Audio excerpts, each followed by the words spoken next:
दूसरा प्रश्न, भगवान, हमें किसी से प्रेम है या मोह है, यह कैसे जाना जा सकता है?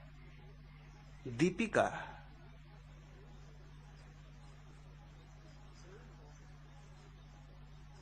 प्रेम हो तो प्रश्न उठेगा ही नहीं। प्रश्न उठता है तो मोह ही होगा।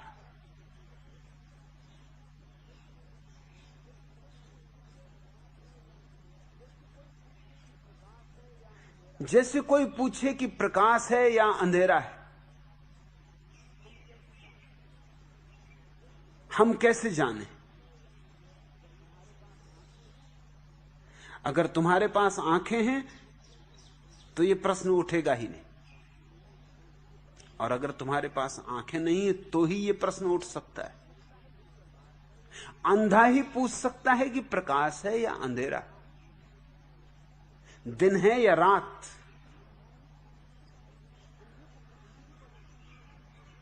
अंधे को पूछना ही पड़ेगा। अंधे के पास अपनी आंख नहीं है, उसे दूसरों की आंखों पर निर्भर रहना पड़ता है। प्रेम तो हृदय की आंख है, प्रेम तो हृदय का खुल जाना है कमल की भांति। प्रेम का फूल खिलेगा और तुम्हें पता न चलेगा, यह असंभव, ऐसा कभी हुआ ही नहीं। ऐसा नियम नहीं है जीवन का। जब प्रेम का फूल खिलता है तो पता चलता ही चलता है, छिपाना भी चाहो तो नहीं छिपता है। तुम्ही को पता नहीं चलेगा, औरों को भी, जिनको प्रेम की थोड़ी सी भी झलक मिली उनको भी पता चल जाएगा, क्योंकि उनको भी गंध लग जाएगी, उन तक भी तुम्हारी किरणें पहुंचने लगेंगी। जिनने प्रेम को जाना है वो भी तुम्हें देख के पहचान लेंगे कि इस व्यक्ति के जीवन में भी प्रेम जगा है, ज्योति जगी, नूतन का आविर्भाव हुआ है। प्रेम क्रांति है, प्रेम मृत्यु है अहंकार की। इससे बड़ी कोई क्रांति होती ही नहीं, क्योंकि जहां अहंकार मरा वहां परमात्मा आया। अहंकार ने जगह खाली की कि परमात्मा के आने के लिए अवकाश बना। प्रेम है प्रार्थना, प्रेम है परमात्मा। लेकिन प्रश्न उठता है, प्रश्न इसलिए उठता है कि जिसे हम जी रहे हैं वह प्रेम नहीं है, मोह। मोह अंधा है, प्रेम के पास आंख होती। जो लोग कहते हैं कि प्रेम अंधा होता है, गलत कहते। प्रेम ही बस अंधा नहीं होता, और सब अंधा होता है। लेकिन उनका कहना भी ठीक है। वो जब प्रेम कहते हैं तो उनका मतलब मोह से होता है, क्योंकि उनका अनुभव भी मोह का है, प्रेम का अनुभव नहीं। वे मोह के लिए अंधा कहना चाहते हैं, प्रेम को अंधा कह रहे हैं। तुम्हारे शब्दकोशों में प्रेम और मोह में कोई भेद नहीं, तुम्हारे जीवन के कोश में भी कोई भेद नहीं। बस तुम्हारी हालत अंधे जैसी है। तुम चाहो भी तो भेद कैसे करोगे प्रकाश में और अंधकार में? एक अंधा आदमी रात विदा हो रहा है एक मित्र के घर से। मित्र ने दया करके कहा कि रात अंधेरी है, अमावस की रात है, तुम हाथ में लालटेन लेते जाओ। वह अंधा आदमी हंसने लगा। उसने कहा, मैं लालटेन का क्या करूंगा? मैं तो अंधा हूं, मुझे तो दिन में भी रात ही है, पूर्णिमा हो तो भी अमावस है। मुझे तो पूर्णिमा और अमावस में कोई भेद दिखाई पड़ता नहीं। मुझे तो दिन और रात में भी भेद नहीं दिखाई पड़ता। लालटेन का मैं क्या करूंगा? लालटेन क्या मेरे काम आएगी? लेकिन मित्र भी तार्किक था। उसने कहा कि ये तो मैं भी समझता हूं कि तुम अंधे हो, तुम्हारे हाथ में लालटेन तुम्हारे किसी काम की नहीं, लेकिन दूसरे तो तुम्हें देख लेंगे अंधेरे में कि तुम आ रहे हो, तो कोई दूसरा तुमसे अंधेरे में न टकरा जाए, इतना ही बचाव हो जाए तो क्या कम। ये तर्क सही मालूम पड़ा, उचित मालूम पड़ा। अंधा राजी हो गया, लेकिन लालटेन चला था। 100 ही कदम गया होगा कि एक आदमी आके टकरा गया। अंधा तो बड़ा हैरान हुआ। उसकी लालटेन भी गिर गई, वो फूट गई, वो खुद भी गिर पड़ा। और उसने कहा कि भाई क्या है, क्या तुम भी अंधे हो? इस गांव में तो मैं अकेला ही अंधा हूं, तुम क्या परदेश से आ गए कोई और? वो आदमी हंसने लगा। उसने कहा कि मैं अंधा नहीं हूं, लेकिन तुम्हारी लालटेन बुझ गई। तुम बुझी लालटेन लिए चल रहे हो। अंधे आदमी को पता भी कैसे चले कि लालटेन जली है कि बुझी? उसको लालटेन पकड़ा दी तो चल पड़ा। ऐसे ही तुम सिद्धांतों को पकड़े हुए हो। वो बुझी हुई लालटेन है। कृष्ण के हाथ में जिस गीता में ज्योति थी, तुम्हारे हाथ में उसी गीता में कोई ज्योति नहीं। तुम्हारे हाथ उसकी ज्योति को बुझा देने के लिए पर्याप्त। तुम काफी हो। तुम्हारे हाथ में और गीता में ज्योति रह जाए, यह असंभव। तुम्हारे हाथ में तो जो पड़ेगा तुम्हारा रंग ले लेगा। कुरान पड़ेगी तो लड़खड़ा जाएगी, बाइबल तुम्हारे हाथ में पड़ेगी अंधी हो जाएगी, वेद तुम्हारे हाथ में पड़ेंगे मूर्छित हो जाएंगे। तुम गजब के हो। तुम्हें सिद्धांत और शास्त्र नहीं बदल पाएंगे, तुम सिद्धांत और शास्त्रों को बदल दोगे। तुम्हारे साथ तुम्हारे शास्त्र भी लड़खड़ा रहे हैं, जगह जगह नालियों में पड़े तुम्हारे साथ। तुम जहां हो वहीं तुम्हारे शास्त्र भी होंगे। एक आदमी रात खूब पी लिया, होशियार आदमी था, दार्शनिक था, बड़ा विचारक था, तो घर से सोच के आया था कि जब ज्यादा पी लूंगा तो कहीं ऐसा ना हो कि रास्ते में रास्ता भटक जाऊं, कि दिखाई ना पड़े। तो घर से ही लालटेन लेके गया था। जब डट के पी ली, उठाई अपनी लालटेन और चल पड़ा। गिरा एक नाली में, टकराया एक भैंस से। उठा के अपनी लालटेन देखी कि बात क्या है तो लालटेन।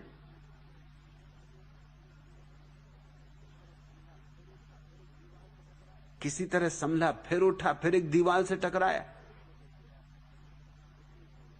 कई जगह गिरा, घुटने तोड़ लिए। सुबह उसे उठा के लोगों ने घर पहुंचाया, बेहोश पड़ा था।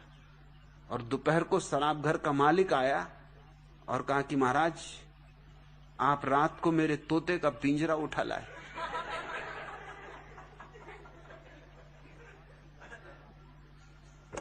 ये आपकी लालटेन वापस लो और मेरा तोता मुझे वापस करो।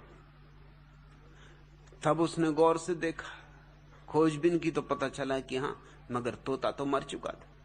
इतना टकराया, भैंसें, दीवालें, बेचारा तोता कैसे बचता। उसने कहा भैया पिंजरा ले जाओ, तोता तो चल बसा। मगर तोते के पिंजरे को वो लालटेन समझता रहा। तुम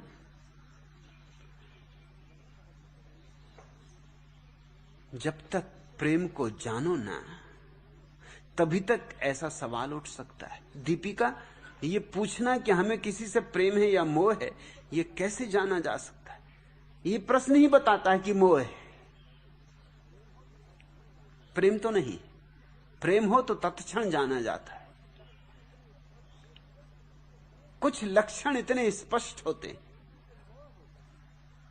जैसे जब किसी से मोह होता है तो हम उस पर निर्भर हो जाते, उसके बिना सुख नहीं मिलता।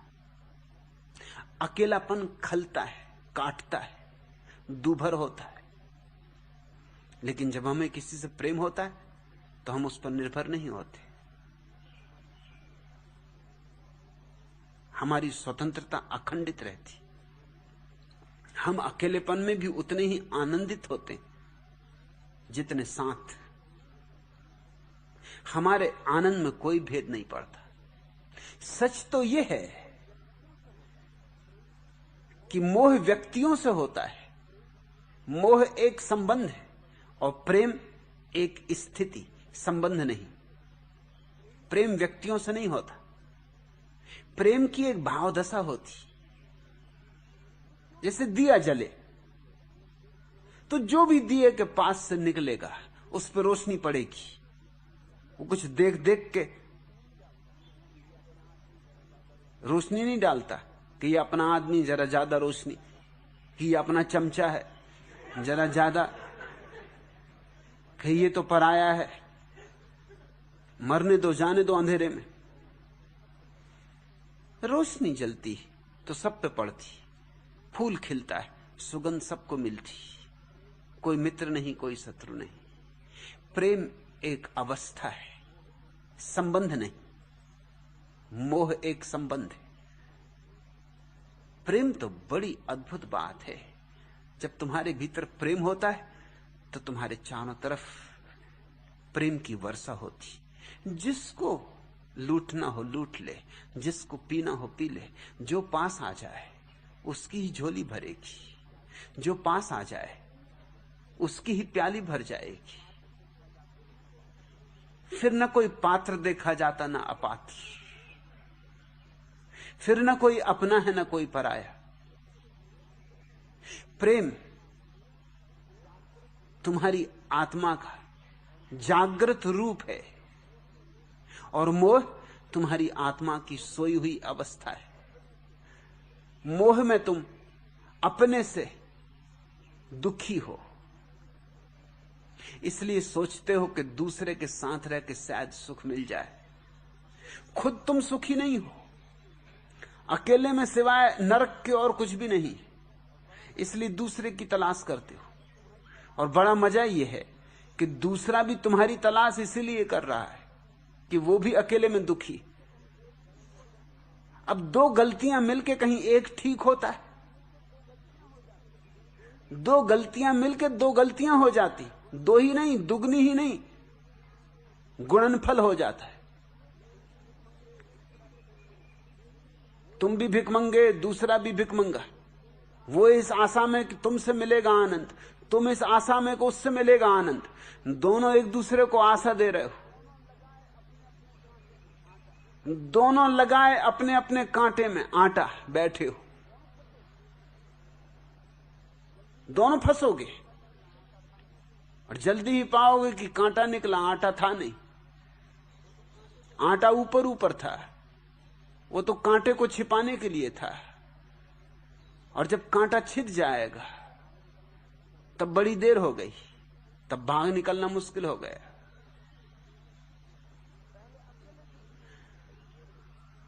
पहले अकेले दुखी थे, अब दो जन मिलके इकट्ठे दुखी होगे। और स्वभाव था जब दो जन इकट्ठे मिलकर दुखी होंगे तो ज्यादा दुखी होंगे, क्योंकि दोनों की कुशलता मिल जाएगी, दोनों का गणित मिल जाएगा, दोनों एक दूसरे पर टूट पड़ेंगे, दोनों एक दूसरे से बदला लेंगे। मुल्ला नसरुद्दीन की पत्नी मरी तो जब उसकी ताबूत को उतारा जा रहा था घर से, तो जीने पे ताबूत जी ना सक रहा था, ताबूत जरा टकरा गया। ताबूत को धक्का लगा, ढक्कन खुल गया ताबूत का, और पत्नी उठ के बैठ गई। वो अभी मरी नहीं थी, शायद बेहोश हो गई होगी, कोमा में हो गई होगी। वो 3 साल और जिंदा रही, फिर मरी, फिर सच में ही मरी। फिर ताबूत में रखी गई, और जब लोग उतारने लगे जीने से तो मुल्ला ने कहा, भाइयों जरा संभाल के, जरा जीने का ख्याल रखना, क्योंकि हमको भी जीने दो। तुम्हारी जली जरा सी भूल के लिए 3 साल जो हमने भोगा है।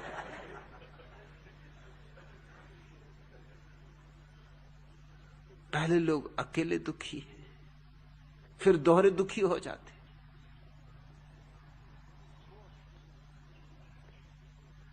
मोह दुख लाता है, मोह तुम्हारी पीड़ा को सघन करता है। हां, शुरू शुरू में जब तक आटा थोड़ा सा रहता है ज्यादा देर नहीं रहता। कितनी देर रहेगा? सच्चाई तो कांटे की है जो भीतर छिपा है।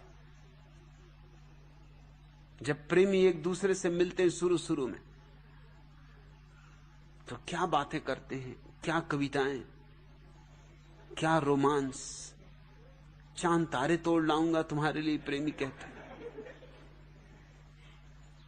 एक प्रेमी अपनी प्रेयसी से कह रहा था कि हिमालय लांघ जाऊंगा तेरे लिए। अरे आग बरसती हो तो भी आ जाऊंगा, तुझे बिना देखे एक क्षण नहीं रह सकता।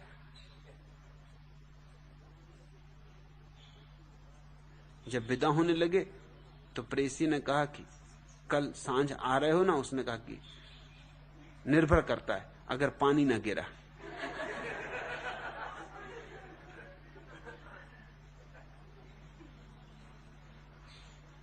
पहाड़ लांघना और आग की वर्षा में आ जाना, वो सब बातें हैं, प्यारी बातें हैं, अच्छी लगती सुनने में, कहने में।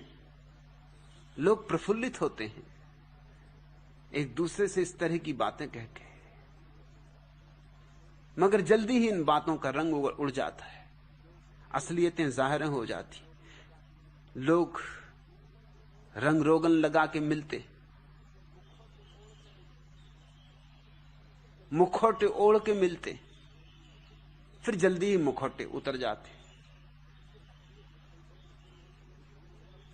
फिर असलियत दिखाई पड़नी शुरू होती कि दोनों तरफ दुखी जन है, दोनों तरफ अंधकार है, दोनों तरफ भिखमंगे।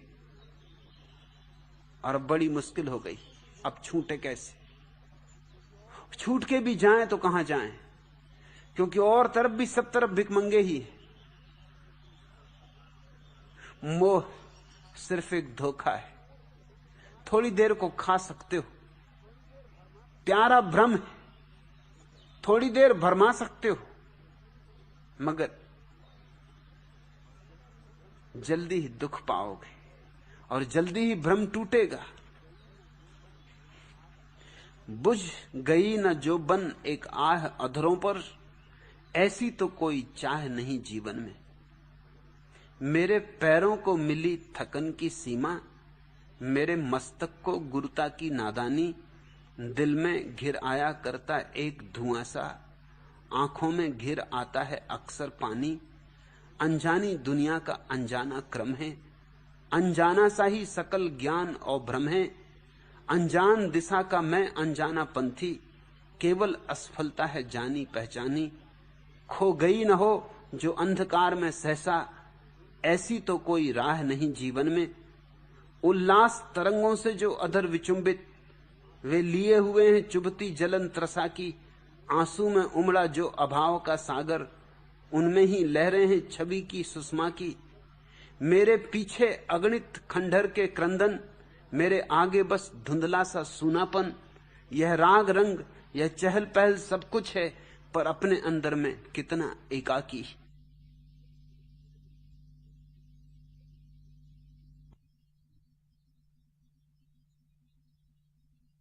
पल भर का जो अवलंब मुझे दे सकती, ऐसी तो कोई थाह नहीं जीवन में। जिसको देखा वह खोया अपनेपन में, जिसको पाया वह बेसुध यहां जलन में। पागल सा मैंने अलख जगाया दर दर, जिससे पूछा है वही एक उलझन में। प्रत्येक मौन में कुछ घुटता सा भय है, प्रति स्वर में कुछ कांपता हुआ संशय है। कितने निश्वासों से बोझिल है धरती, हैं डूब चुके कितने उच्छ्वास गगन में। विचलित कर सकती जो कि नियत के क्रम को, ऐसी तो कोई आह नहीं जीवन में। बुझ न गई जो बन एक आह अधरों पर, ऐसी तो कोई चाह नहीं जीवन में। जरा अपने जीवन को देखो दीपिका,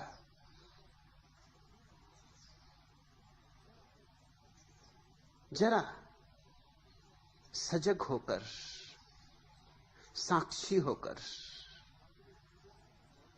अपने जीवन की जांच परख करो। यहां दुख के अतिरिक्त और क्या पाया है?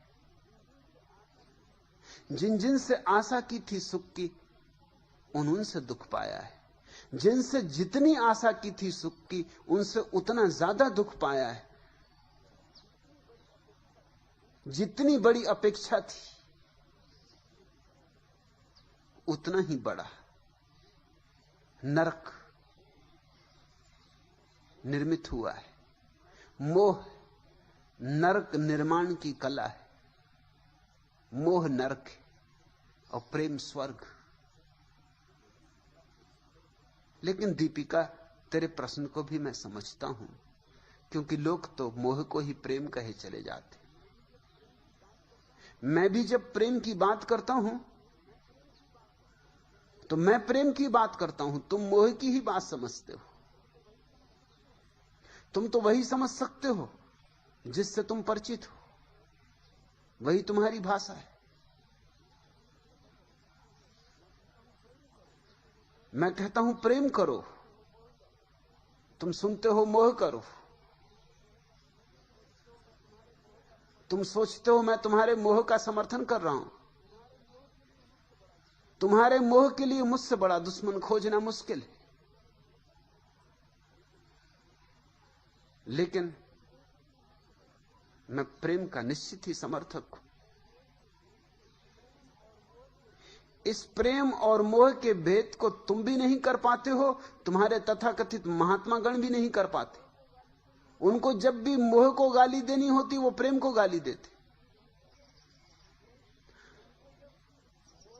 तुमको जब मोह की प्रशंसा करनी होती है तुम प्रेम शब्द का उपयोग करने लगते हो। दोनों की भ्रांति एक ही है। तुम्हारे महात्मा मोह से इतने डर गए हैं कि प्रेम से घबरा गए। वो भाग खड़े हुए, उन्होंने प्रेम के जगत से सारे संबंध तोड़ लिए। मगर ध्यान रहे, उनके जीवन में निराशा के अतिरिक्त और कुछ भी नहीं, हो भी नहीं सकता। उनका परमात्मा से जोड़ने वाला जो सेतु था वो भी टूट गया। प्रेम के अतिरिक्त तुम परमात्मा से जुड़ भी ना सकोगे, और कोई उपाय नहीं। प्रेम और ध्यान एक ही सिक्के के दो पहलू हैं। जितना ध्यानी बनोगे उतने प्रेमी हो जाओगे, और जितने प्रेमी बनोगे उतने ध्यानी हो जाओगे।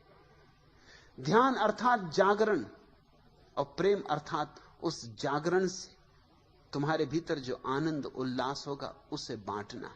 बुद्ध ने कहा है जो ध्यान को उपलब्ध होता है, जो ध्यान की प्रज्ञा को उपलब्ध होता है, उससे करुणा प्रेम की धाराएं बहने लगती, बहेंगी। भीतर ध्यान होगा तो बाहर तुम्हारे जीवन में प्रेम की तरंगें उठेंगी। लेकिन जिसने मोह के डर से प्रेम से ही दुश्मनी कर ली, उसके जीवन में तो सिवाय अंधकार के, रिक्तता के और कुछ भी नहीं होगा। इसलिए तुम्हारे महात्माओं के जीवन बिल्कुल खाली हैं, थोथे, तुमसे भी ज्यादा थोथे। तुम्हारी जिंदगी में कुछ तो है, कम से कम दुख तो है। दुख है तो सुख भी कभी हो सकता है। नरक तो है, नरक है तो कभी कभी स्वर्ग की भी संभावना है, सीढ़ी लगा लेंगे। लेकिन तुम्हारे महात्मा बिल्कुल रिक्त थे, उनके भीतर कुछ भी नहीं। तुमसे गालियां उठती, घबराने की कोई जरूरत नहीं, क्योंकि जिन शब्दों से गालियां बनती हैं उन्हीं शब्दों से गीत बन जाते। तुम्हारे महात्माओं से गालियां नहीं उठती, मगर गीत भी नहीं उठते। तुम्हारे महात्मा बिल्कुल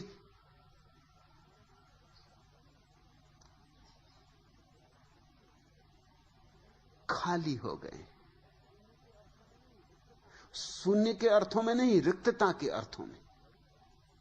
शून्य तो बड़ी अद्भुत घटना है, वह तो केवल समाधिस्थ को उपलब्ध होती। रिक्तता तो कोई भी कर ले सकता है। तुम्हारे महात्मा शांत नहीं है।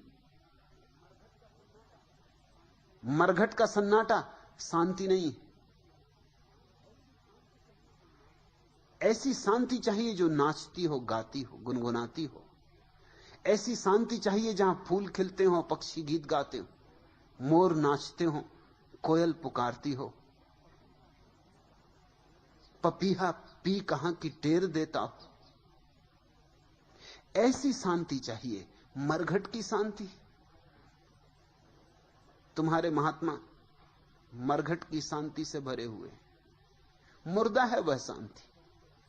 जैसे लाश पड़ी हो तो शांत हो जाती, मगर उसको तुम शांत थोड़ी कहते हो कि देखो महात्मा जी कैसे शांत लेटे हुए। अभी अभी तक संसारी थे, अब महात्मा हो गए। अभी तक बोलते थे, चालते थे, अभी तक उलझे थे संसार के माया मोह में, अब देखो कैसे शांत पड़े, बिल्कुल निर्लिप्त, अनासक्त। नहीं, लाश को तुम महात्मा नहीं कहते, लेकिन तुम जिनको महात्मा कह रहे हो वो करीब करीब लाशें। और भ्रांति कहां से पैदा हो रही? प्रेम और मोह के बीच भेद नहीं किया जा सक रहा है। महात्मा मोह के डर से प्रेम से भी भाग जाते। उनको डर लगता है कि जहां प्रेम होगा वहां कहीं मोह ना हो जाए। और तुम प्रेम की आकांक्षा में मोह में पड़ जाते हो। दोनों ही एक सी भूल कर रहे हो। मैं चाहता हूं दीपिका, तुम इस भेद को स्पष्ट समझ लो। मोह वह है जो दुख लाए, बंधन लाए, पर अवलंबन लाए। मोह वह है जो तुम्हें दूसरे पर निर्भर कर दे।